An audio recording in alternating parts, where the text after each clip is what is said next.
ma imaginal benn nit sàcc ay milliards ba pare tëdd fi gën a rëy làmmiñ nag nit ñi yow man damaa waaru ci Sénégalais yi quoi. Aïssatou Diop Fall dafa war a xam ne réew mi nekkul réew baayam nekkul réew papaam réew yaayam maanaam papaam nekkul réew mbokkam. réew mi réew mi ñëpp la Aïssatou Diop Fall ci boppam. lañ war a tëj làmmiñam mu noppi waxam ji bari na te waxul njëriñ moom Mame Mbaye Niang. ak fu mu mën a nekk bu dee moom may dégg. ndax xam ne bu ñëwee fii du génnaat. du génnaat réew ndax mënuñu laa jox suñu xaalis nga lekk ko.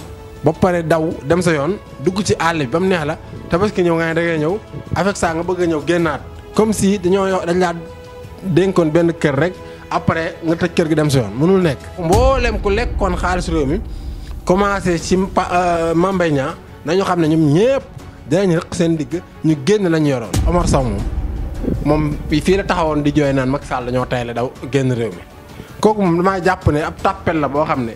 wax ja bari te jàpp ne bu noppee dootul dund moo tax muy tarar di wax rek.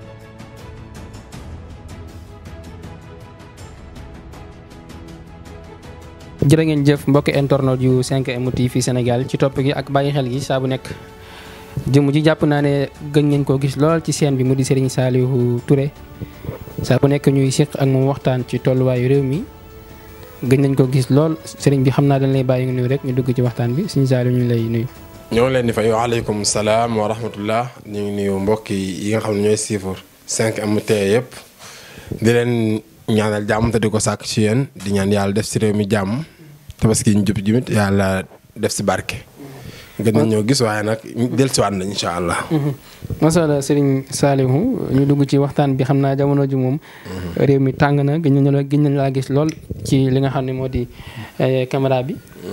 ku ne xam ne na jamono ji yaa ngi dégg lu bari ci réew mi surtout li nga xam ne moo di wàllum yoon waaye jamono ji fan yi ñu nemmeeku ki nga xam ne moo di Mame Mbaye Niang sa xarit ñu ne Mame Mbaye Niang day tabaski si fii ci réew mi di Sénégal ndax jàpp nga ne Mame Mbaye Niang su ñëwee ci réew mi moom dana delluwaat ndax ñu ngi koy tudd ci xaalis surtout Ousmane Sonko ba mu ko tuddee ci li nga xam ne moo di 29 milliards yi nga xam ne wax na daf ko dugal ndax jàpp nga ne comme bu ñëwee ci réew mi dana delluwaat.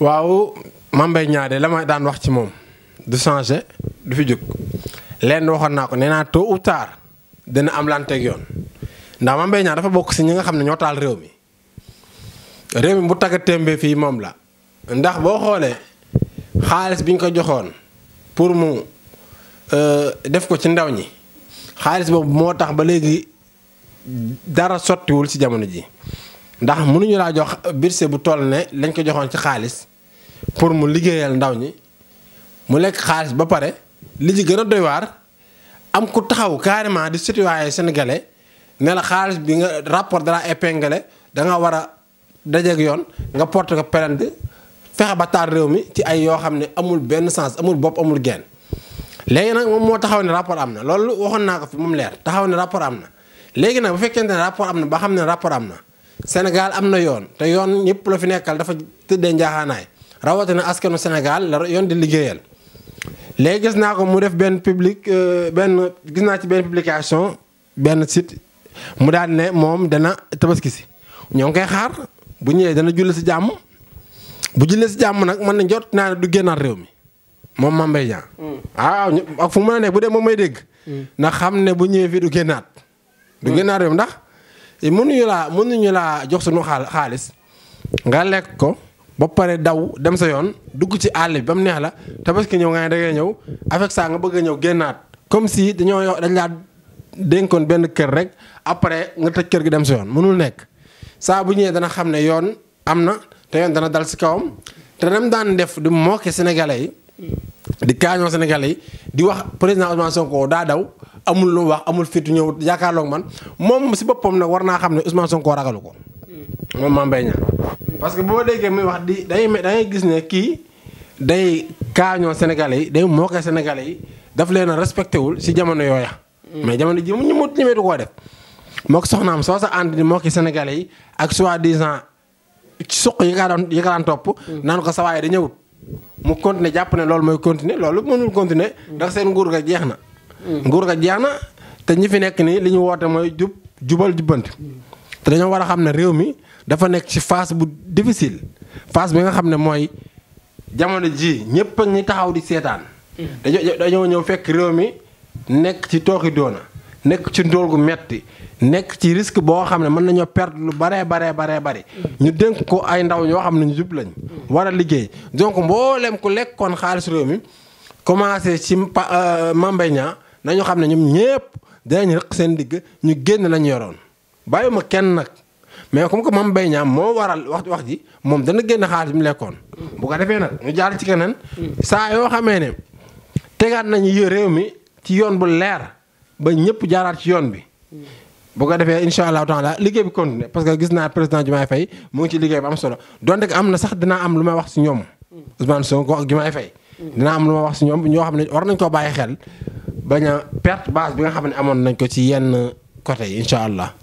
voilà macha allah Serigne Saliou yaakaar naa fan yi itam yaa ngi dégg li nga xam ne moo di coowal yoon mu di jàpp yi nga xam ne ñu ngi koy jàpp ba tey rek moo ci mujj ki nga xam ne rek moo di Omar Sow moom itam dañ ko doon àtte foofu ci tribunal bu Ndakaaru ki nga xam ne moo di Kayré mi nga xam ne moom itam teewoon nañ ko mu Assoura Fall noo gisee li nga xam ne jamono ji moo di wàllum yoon ni mu jugtee rek di jàpp ñi nga xam ne kon ñoo fi nekkoon ci gouvernement Macky Sall bi. waaw boo xoolee sax Omar Sow moom fii la taxawoon di jooy naan Macky Sall dañoo tay la daw génn réew mi kooku moom damaa jàpp ne ab tàppel la boo xam ne wax ja bari te jàpp ne bu noppee dootul dund moo tax muy tarar di wax rek te ñoom ñépp leen lañ bëgg si li ñuy def moo ñu jàpp leen mandat dépôt leen après ñu gën a am lu ñu wax nag mais teewul muy Omar Sow di keneen ku ci yor 15 réew mi da nga ko gox parce que Macky Sall la moomul réew mi Ousmane Sonko moomul réew mi président Diomaye Faye moomul réew mi donc ku si lekk xaalis réew mi da nga koy gox réew mi Sénégalais yi ñoo ko moom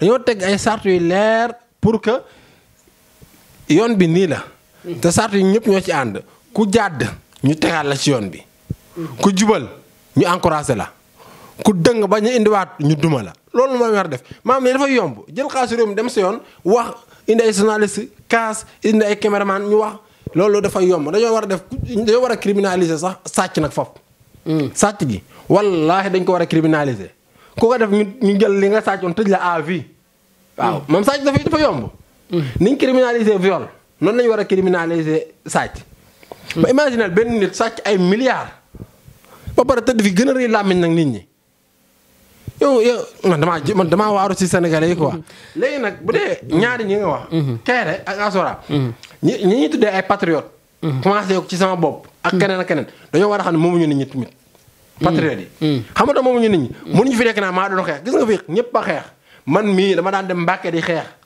manifester dama ko daan def di ànd ak population bi di wàcc ci terrain bi wallaahi dama daan ànd ak gars yi wàcc ci terrain bi di manifester lan ngir xeex na carrément Ousmane Sonko waruñu koo jaay doole dafa war a nekk candidat réew mi dafa war a am justice bu normal parce que loolu suñu constitution may na ma ko léegi nag mënuñoo tax Assoura taxaw fi mu ko neexee saaga koo neex di jooy fii naan ba may xeex damaa dañu metti waa Macky Sall def na ma li Macky Sall ñëpp la tëj nañu may jàmm man mi daanaka damaa mucc rek waaye xawoon naa am ay naroon naa fi am ay jafe-jafe ba mu gis damaa commencé woon a daw scène bi yéen li may xam nga ko damaa dawoon scène bi parce que commencé woon naa jot ay problème ba sama numéro de téléphone jëloon nañ ko jox Anita Diop Anita ñëpp ko xam ci réew mi daanaa jot ay menaces ci sama Facebook carrément daanaa si jot ay menaces loolu demoon naa ba ñenn sax ci ñu naroon maa jaxase ak ñoom ci waa kër sëñ Modou Kara yi ci benn malentendu bu amoon sama diggante ak ñoom ba si laa jot a am sax ay xarit yu bari léegi nag bu dee Kayré Assoura dañoo war a xam ne moomuñu nit ñi gis justice bi dafa war a yamale ñëpp muy patriote muy doom Ousmane Sonko muy doom président Diomaye muy citoyen lambda ak ku mën a doon ku fi def lu dul yoon dañ laa war a jàpp tëj la war ñu duma la xam ne carrément réew mi moomuñu ko sëñ bi réew mi lañ doon xeex ñun lañ doon xeex pour lan waa APR bu ñu nekk ci réew mi jàpp ne ñoom ñoo moom réew mi lu leen neex def lu fi leen neex wax dugg lu leen neex wax te dara du leen ci fekk wallaahi war kitaab bi gis nga loolu bu fekkente ne dañ ko nar a indiwaat ñun patriote di fii nar ko indiwaat ci réew mi day mel na kon bàyyi woon fa Macky Sall rek moo gën te Ousmane Sonko dama koy xamal benn affaire moom mën naa war ne moo gën Macky Sall mën naa ko wax man mais gënul Macky Sall ay gaay xam nga comprendre nga li ma xam déet moo gën Macky Sall mais gënul Macky Sall ay gaay parce que Macky Sall dafa doon nit koo xam ne dafa dëgër bopp dafa rëyoon bëggul ko koy conseil bëgg ko te Sonko nit ku dal la nit ku nangoo diglu conseil la nit ku am yéene la nit ku am yëg-yëg la mais dafa am ñenn ñoo xam ne ci ñi mu àndal dañoo doy waar dañoo doy waar jàpp nañu ñoom moom réew mi. wala moom suñu réew mi ñun ñëpp ñoo ko bokk. gaa yi mu àndal ñi nga xam ne ñooy patriotes yi nga xam ne. ñoo si bari patriotes yi. dañoo doy waar. parce que yow mënoo taxaw ci public. de saaga. ay kilifa pour lan. pour lan. jaaduwul jàkkaarloo public yi maanaam taxaw sa caméra di saaga lu mu la neexee. après buñ la tëjee ñenn ci patriotes di taxaw ne voilà dañ ko war a comprendre parce que dafa xeexoon non fii ñëpp a xeex sëñ bi. fii ñëpp a xeex man mi kenn gënu maa bëgg Ousmane Sonko wallaahi daf ma daan jaral bu ma jàngalewut dem ànd ak ñoom ci xeex bi xeex ba sonn samay propre xarit ñoo xam ne ay policier lañ wallaahi jamono yooyu mën na ñëw dañoo amuñu woon xaar ma yàlla dañ naan xuloo sa ngoon bu ko defee ñu naa ma sa waay defal ndànk réew mi ni lay doxee di ma yedd di wax comme ñoom ni seen tolluwaay parce que xam nañ ni yoon di doxee parce que xam nañ ne man maa ngi teg sama tànk foo xam ne peut-être mën naa suro dañ ma si doon yedd bu baax a baax. léegi nag comme xam nga yooyu yëpp dund nañ ko. du ñoom rek ñoo dund lu metti dëgg la dund nañ lu metti ñoom ñëpp patriote yëpp parce que tolloo na si jamono yoo xam ne. man sama téléphone bii. photo Ousmane Sonko yi. wallaahi dafa am dama ko doon nëbb fu sori. su may dem manifestation. photo yi nga xam ne Ousmane Sonko ñoo si nekk. ak groupe patriote yi nga xam ne bokk naa ci. maanaam dama koy codé. pour nga gis ko du yomb xam pour lan pour ragal. ragal que ni bu ma policiers yi jàppee mën nañu gis sama téléphone pour Sonko laa. gis nga foofu yëpp ñu traversé ko. ba egsi fi ñu egsi nii war a continuer ci lancé bu ñu nekk muy jubal jubanti ba pare ay boy yoo xam ne soi-disant dañuy wax ne ay patriotes lañ dañ doon xeex après ñoo bëgg ñu indiwaat ci niveau ba nga xam ne fa lañ nekkoon fa lañ Macky Sall yóbbu woon. sëñ bi loolu nañ tegaat réew mi ci yoon ñun ñëpp ñoo bokk réew mi. réew mi xeex nañ ba jot suñu indépendance moom laa ko mën a tuddee. kenn ku ne na dellu ca liggéey ba nga nekkoon jàngalekat bi na dellu jàngale baykat bi mu dellu sa mbay ma ministre bi mu dellu ca ministre ga. nappkat bi mu dellu ca napp ga bàyyi réseaux sociaux yi ñu nekk di wax rek kenn ko di kaas naan waaw maa defoon lii seetaan nañ ma dëgg la am na ex-détenu yi nga xam ne. état daf leen war a jël en charge. waaw toppatoo leen surtout ex-détenu yi.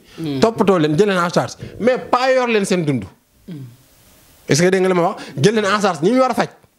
ñu faj leen ñi seen liggéey yàqu ñu dimbali leen financé leen ba seen liggéey taxawaat. mais pas yoral leen seen dund ñuy dunguru di fayeeku te liggéeyuñ loolu mënul nekk. soit moo xam dañuy topp directeur moo xam dañuy topp ministre. moo xam dañuy topp jàpp na itam gouvernement bi war naa jug wutal leen ab liggéey comme ñoom dañoon xeex ngir am. état bi amul ñu ko toppoon ak ñu ko topp ñëpp la war a wutal liggéey. wutal ñëpp liggéey nag yombut. parce que réew mi dañoo nekk ci phase bu metti léegi li ñu war def mooy comprendre am tuuti patience mën a muñ ñi nga xam ne seen cas dafa urgence ñu dimbali leen. dimbali gi mooy ñi ñu war a faj ñu yóbbu leen hôpital faj leen. ñi ñu war a yóbbu ci ni ñu ko tuddee psychologue ñuy topp leen encadrer leen pour seen xel gën a dellusiwaat pour ñu amaat moral bu baax. ñi nga xam ne dañoo perdre confiance ñu indiwaat leen. ñi nga xam ne nag dañ leen war a assister nga xam ne seen liggéey yàqu woon na ñu jéem leen a financer bañ teguwaat ci raay bi ñu nekkoon. parce que ñoom état moo yàq seen liggéey. donc état moo war a taxawaat seen liggéey bañ seen liggéey taxaw. waaw léegi nag yooyu yëpp bu amee ñoom ñoo xam ne que lii la état namm si ñoom. lii fii lañ bëgg a dem fii lañ jugee fii lañ toll. réew mi avancé mais taxaw fii bëgg réew mi yoral la bëgg état yoral la sa dund. wala souvent di sa benn directeur yoral la sa dund wala benn ministre wala benn député loolu moom suñu dafa war a jeex moom. parce que ay jamono maanaam loolu day wane ku mu am ndey ak ku mu amul ndey. président Ousmane Sonko ak président Bassirou Diomaye Faye na ñoom si boppam. 54% yi leen faloon ak ñi nga xam ne ànduñu woon ak ñoom. ñoom ñëpp ay sénégalais lañ. te ñoom ñëpp a war a yem ci réew mi. waaw li may wax nii nag moom ragal ma ci ku ma ci mere ragal ma ci ku ma ci ŋaañu moom. waaw parce que bu dee patriote rek gënuñu ma kaa doon. bu dee bëgg Ousmane Sonko mu réussir gën ñu ma koo bëgg bu dee bëgg président Diomaye Faye mu réussir gën ñu ma koo bëgg. voilà léegi loolu moom laa amoon lu may wax ci sama mbokk patriote yi. bu ko defee nag xam naa bu ñu ñëwee bu ñu ma dégloo danañ xam bu baax a baax fa ma bëgg a waxee. waaye en tout cas li may wax nii moom ñoom seen njëm bopp war nañoo def seen bopp ne. réew moom nekkalu fi kenn ñëpp la fi nekkal. waaw ku fi xaar état yore la sa dund nag sa waay boo amee ay tool yoo nga dem bay. parce que ñii ma gis nii moom. jubal jubanti lañ fi nekkee. faralu ñoo kenn. voilà. macha allah Serigne Saliou Touré dégg ngeen kàddu yi nga xam ne yëkkati na ko waaye sëñ bi laata ñu jeexal ci mbirum ki nga xam ne moo di Adama Fall mi nga xam ne fan yi téye nañ ko téye ko 70 000 francs ñiy wax ne politique dafa rax ci biir dafa am loo xam ne moo tax tey jii ñu yóbbu ko ci yoon ba koy àtte ndax nee na moom sax àtte bi daf koo bett ndax jàpp na ne rek waa ji bu ko fayee xaalisam dafay yem noo jàngatee. Adama Fall gis naa ko ci plateau Aïssatou Diop Fall man ñoom ñaar ñoo dama yaakaar seen xel yi moom dafa dem surtout Aïssatou Diop Fall. Aïssatou Diop Fall dama yaakaar lam naan jot da say jotatut. Aïssatou Diop Fall temps yi moom day wax na ko de. Aïssatou Diop Fall day kii rek. nee na jotatul ci. pour la muy jot parce que revenu yi lañ tëj. revenu yi lañ tëj Aïssatou Diop Fall dafa war a xam ne. réew mi nekkul réew baayam nekkul réew papaam réew yaayam maanaam papaam nekkul réew mbokkam. réew mi ñëpp la Aïssatou Diop Fall si boppam. lañ war a tëj làmmiñam mu noppi waxam ji bari na te waxul njariñ léegi nag bu dee Adama Fall moom man li ma jàpp mooy 70 000 francs yooyu mi ngi taxaw naan 70 000 francs am naa ko man dañ maa bëggoon tëj affaire yi Adama Fall kenn bëgg koo tëj. man li ma jàpp acte bi nga xam ne moom lañ ko defee garde à vue ba téye ko. acte bu doy waar la xam nga lu tax. parce que mënuñu la envoyé 70 000. ki la ko envoyé avant mu koy retiré nga retiré ko te xam nga ne moomoo. pour lan nee da ko jaawale xaalisam. waaye jaawale Adama Fall da ko jaawale mooy lan bu doon dafa jaawale dana dem ba justice jàpp ko tëj ko avec source. sa état bi. nee na moom laata may dem la ko envoyé waaj. waaye Adama Fall si boppam. lan lay xaaree ba plainte ñëw ci kawam mi doog envoyé. nan lay xaaree ba convocation ñëw ci kawam bu doon carrément. exemple dama la envoyé 70 000. nga woo ma. jot ma man la retiré naa ko de waaye damaa yaakaaroon maa ko moom. ne la waaye xaar ma tuuti rek maa la koy envoyé waat est-ce que rek ma ci plainte. 70 000 francs. nee na moom sa journée bi mën na may lu ëpp 70 000 francs doo koy may ñu bari. loolu ñami may ak ñam dul may loolu yoon suñu yoon nekku si. problème bi mooy acte bi mu def moo salte lii day wane ne Adama Fall ëllëg si biir ku ko dénkoon réew mi wallaahi wal kitaab bi dinañ ko réccu. sëñ bi nañ jub Adama Fall dafa jubut yii yëpp leen dong la ci jublu woon. ñii dañoo bëggoon ñu tëj leen. ñu bañ a jënd xarum tabaski loolu képp la waaye kenn du leen tëj. dañ tabaski seen kër leen daal. képp bëgg ñu tëj leen daal ñu bañ a tabaski seen kër waaye fii moom sa waay moo gën a xam ne 70 000 moom kenn du ko ci tëj te muy tëdd. Abdou Karim Gueye nee na tabaski moom xarum yonent bi sax mën nañu ci jàppale. xarum yonent bi waaw la. maa wax ji da dëgg la wax ji xarum yonent bi sallallahu alayhi wasallam yonent bi rayoon na xar daal di ne mi nga xar mi mboolem ko amul tabaski fii ak pencum yàlla ba. yéene naa la ci xar mi. waaye nag Abdou Karim Gueye waxam jooju daa amul njariñ ci jamono ji ñu koy waxee xam nga amul njariñ. Abdou Karim Gueye dafa tàmbu. xam nga dañ naan tombee waral ay gaaf. moo fi dàq tontu nag moom Abdou Karim. ba doo tontu yow. waaw moom noppal na ko de Abdou Karim Gueye. moom naakaar ne moom dafa bëggul bànneexu àdduna quoi Abdou Karim Gueye. parce que Abdou Karim Gueye dafa tàmm. chaque événement bu génn provoqué ay problème bañ tëj ko. yow affaire góor jigéen yi waxoon nañ ci ba pare. ba porte-parole bi génn. porte-parole bi gouvernement bi. wax ci lim ciy wax ba pare. gars yi ñoo ngi ci liggéey bi ñoo ngi ci dossier bi. te affaire góor jigéen dafa sensible mënoo jékki-jékki ne nag boo criminaliser dëgg lañ ko war a criminaliser. mais dafa sensible fii Sénégal. bu ma nee dafa sensible. parce que gars yi da ngay gis koo xam ne dafa am yaru maam. Ousmane Sonko doon na ko wax. dafa am yaru maam. waaw seen maam yi ñoo leen yar ñu xaw a am nuñ mel xaw a lacca. xaw a am xaw a jigéene. waaw kay xaw a am waxin yoo xam ne day xaw a jigéene après ñu ne ñii góor jigéen lañ. après acte bi dal seen kaw. loolu lañ ko war a bàyyi xel bu baax a baax. même viol bi ñu criminalisé. nekkul tamit bu ñu gëstoo ba xam ne góor jigéen la tamit. waaw loolu mais loolu yombul faal. déedéet gëstu boo xam ne ki góor jigéen la. ma góor jigéen day fekk mu doxee ko. waxee ko assumé ko. gis nga njaalo bi sax njaalo bi nga xam ne suñu borom tabaaraka wa taala dafa wax ne. képp koo ko def nañ la caw ay yar. dafa joxe ay conditions yoo xam ne yombul nga jàpp nit ku njaalo mais jamono ji nag moom jamono ji nit ñi nëbbatu njaaloo gi. waaye dafa waxoon ne nga fekk nit ci néeg moo waxul sax néeg mais nga fekk nit ci bërëb rek. mu joññante ak jigéen. awraam ak awra jigéen gi joññantoo. te ñeenti seede tiimanoo ko te bokkuñ fi ñu jógee. xam nga kon yàlla suturaal na doomu aadama. waaye léegi nag bu ñu bëggee jël àtte bi même viol bëgg koo criminaliser tamit. doo teg dañ ko war a criminaliser jigéen ñi di ci sonal ay nit. xam nga histoire Fallou Fall bi. ñee nga naan def na ñu naan defut ba ay nit taxaw di ko manifester. mu tëdd ay at yu bari depuis 2019. après ñu war ko attewaat maa ngi dégg ci 26 mai bi lañ ko war a. le 26 juin xaw ma. lañ ko war a attewaat. imaginer ñu atte ko seetal ko. siñ bi lañ tëddoon après da koy perte. kenn du ko jox ay ndàmpaay. man daal en tout cas maa ngi ànd ak Fallou Fall. justice pour Fallou Fall. maa ngi ñaan yàlla ñu bàyyi ko nag. incha allah macha allah sëñ Saliou xam naa temps bi bëriwut te jamono ji xam naa ne waxtu yi dañoo dab xam naa dañ lay bàyyi rek nga joxe sa kàddu mujj ak loo bëgg a wax ki nga xam ne mooy Ousmane Sonko ak président Bassirou Diomaye Diakhar Faye mi nga xam ne actuellement ñu jiite réew mi. président Bassirou Diomaye Faye Ousmane Sonko may wax ne nañ bàyyiwaat xel base bi. ñoom ay politiciens falu leen woon. ñoom askan bi ñoo leen faloon. askan bi leen fal nag dañoo yeewu maanaam weesu nañ fi politiciens yi di xalaatee. askan bi ñoo gën a yeewu fuuf politiciens yi ba léegi dañuy nelaw ñoo ngi si jamonoy 80. te jamono ji ñoo ngi ci 2000 surtout génération 2000 bii nii kenn dalee mënta nax te imagine la ña judd woon 2000 jamono ji am nañ 25 ans te ñoom ñoo yor réew mi ñu si ëpp ñoo far Ousmane Sonko na xam ne askanu Touba ñoo ko faloon ne leen gëstu 10% yi ko fal wallaahi boo ci génnee Touba 54% yi boo ci génnee 10% yi Touba Ousmane Sonko kon deuxième tour la doon jëm moo ko Diomaye Faye yëpp te bu ñu demoon deuxième tour mbir mën naa xew kon nañ fonkaat waa Touba fonkaat goxaat yi nga xam ne ñoo leen faloon te doon leen dimbali surtout bu ma nee Touba nag di ëmbaale Mbàkke ëmbaale Touba. gis nga Mbàkke li fi xewoon ci jamono Sonko mus fee xew. kon nag maa ngi ñaan buñ rusloo waa Touba. buñ rusloo waa Touba.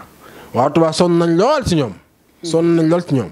kon nañu gën a góorgóorlu bu ko defee yàlla dolli leen sutura. yàlla def jàmm ci réew mi daal. incha allah ala kulli haal tabaski ñun suñu borom.